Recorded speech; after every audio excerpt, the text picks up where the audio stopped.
You ask Tiger to solve. This deals with linear equations with one unknown.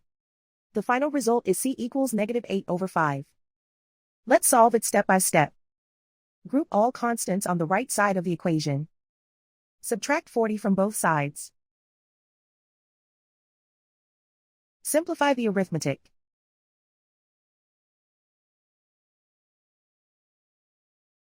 Isolate the c. Divide both sides by 25.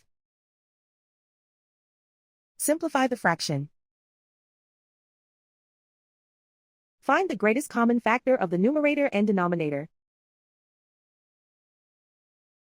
Factor out and cancel the greatest common factor. And so the final result is c equals -8/5.